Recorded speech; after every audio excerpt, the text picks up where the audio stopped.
Namaste Bitia, myself JVN Neha Saini from Physiotherapy and Diagnostics. Here I am going to tell you about the anatomy of the clavicle. Clavicle is a bone of upper limb and it is a long bone which is horizontally placed in our body. In the diagram we can see the location of the clavicle in the human skeleton. These are the superior and the inferior view of the clavicle. If we see the clavicle from the superior side, we can see the two ends of the clavicle. That is, this is the medial end, also known as sternal end, because this end articulates with the sternum. This is the lateral end, also known as acromial end, because it articulates with the acromial process of the scapula. On the superior surface, we are not having enough projections, bony projections and grooves, while on the inferior surface, in the middle 1/3, we have this groove which is known as subclavian groove, and at the lateral part we have the trapezoid ridge and the conoid tubercle towards the lateral 1/3 of the bone. So these are the bony projections. Also beneath the sternal end we have this projection because of the attachment of ligament known as costoclavicular ligament. The clavicle, it arises from a Latin word which means small key. It is a modified long bone which is placed horizontally. It has a cylindrical part which is known as shaft.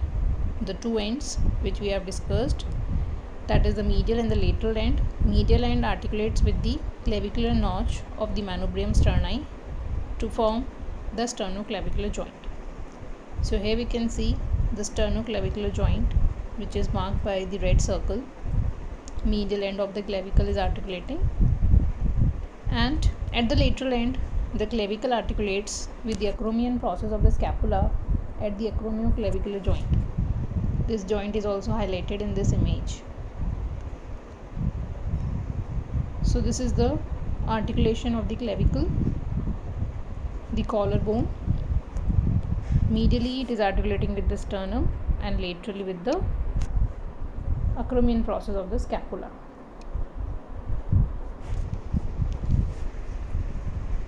It is the first bone to ossify and it has two primary centers of ossification. This bone is pierced by middle supraclavicular nerve. Middle supraclavicular nerve is a branch from cervical plexus. Now the shaft of the clavicle, it is twisted, means it has two curves, the medial part and the lateral part. So the shaft of the clavicle has been divided into medial 2/3 and lateral 1/3. Medial 2/3 is convex on the anterior side and lateral 1/3 part is concave on the anterior side. This point is used to identify the site of the bone. So these are the peculiar features of the clavicle, that is, it is the only long bone that lies horizontally. It is subcutaneous throughout.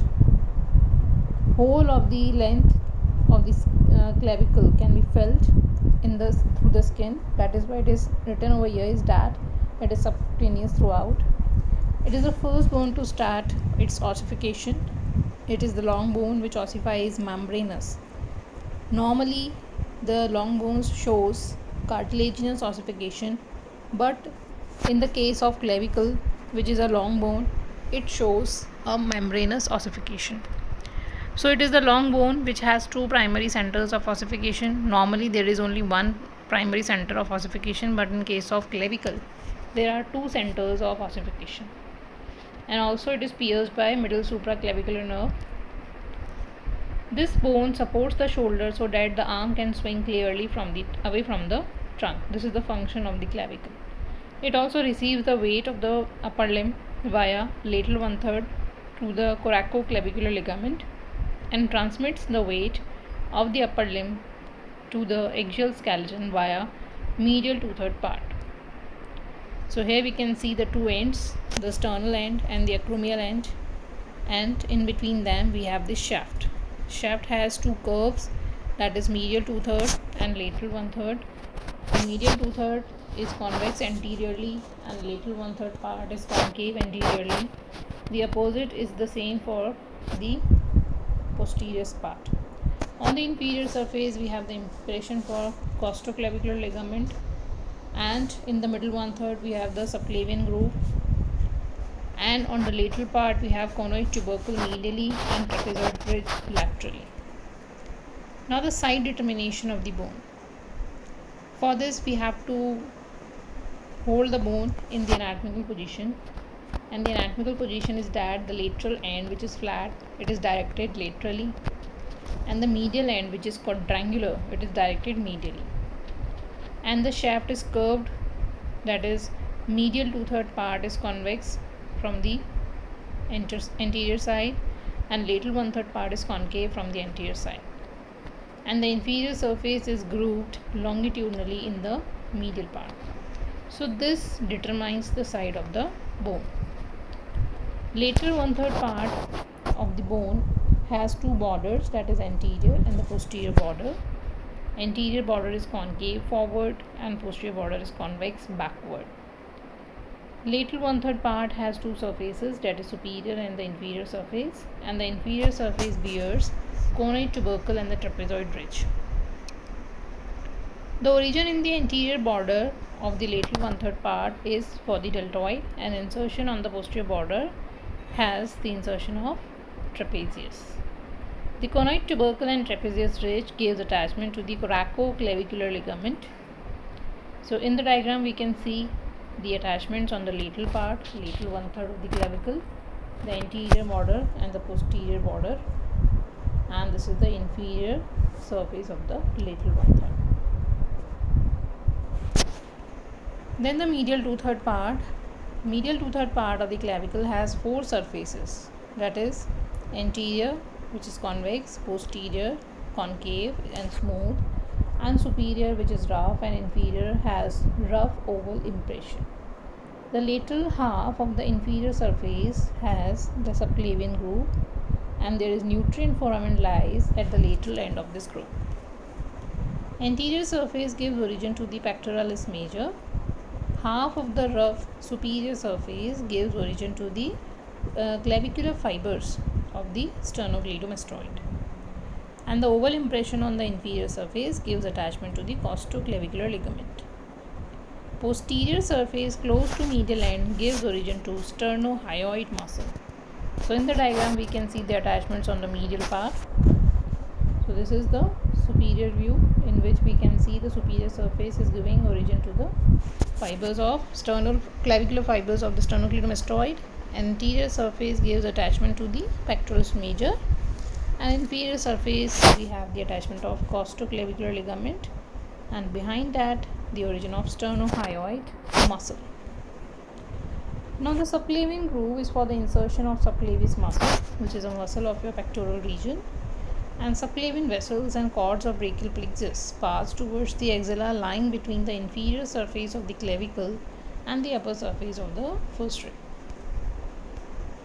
Now the clinical aspects for this bone is fracture by falling on the outstretched hand. So it is the common fracture when a person falls on the outstretched hand. It may lead to the fracture of the clavicle at the junction of its two curvature, that is at the junction of medial 2/3 and lateral 1/3, because this is the only weakest point of this bone. Then lateral fragment is displaced downwards because of the weight of the limb. So here we can see the fracture of the clavicle. It is at the junction of medial 2/3 and lateral 1/3, and this fractured lateral segment is displaced downwards because of the weight of the upper limb. So this diagram shows the mechanism of injury, how the clavicle can be fractured when a person is fall on the hand or outstretched hand, or on the shoulder, or because of the direct blow on the shoulder. So these are the three main factors for the injury of the fracture of the clavicle. Now second is the cleidocranial dysostosis. In this, the clavicle is congenitally absent or imperfectly developed. So the person has the upper limb displaced towards the anterior aspect of the body. So in the image we can see how cleidocranial dysostosis may appear. Then the questions related to this topic which can be important for your practical as well as theory exams. So first is the attachments of the clavicle. Write short note on the attachments of the clavicle. So in this we have to mention about the attachments on anterior as well as inferior, superior aspects of the ligaments as well as muscles. Then the second question is peculiar features of the clavicle. So we have also enlisted in the previous slides the peculiar features of the clavicle. So these we have to mention in this question. Then the exercise is this you have to draw this diagram and write the attachments which are marked over here. For origin use orange color and for insertion use sky blue color. And also draw this diagram. These are the anatomical features of the clavicle, and draw this well labeled diagram and label all the queries which are asked in this diagram by yourself or by using any textbook or using this PPT also. So draw these two diagrams in your files. Use no color for bone, only orange color for origin and sky blue color for insertion. So this completes your topic, the clavicle. Thank you.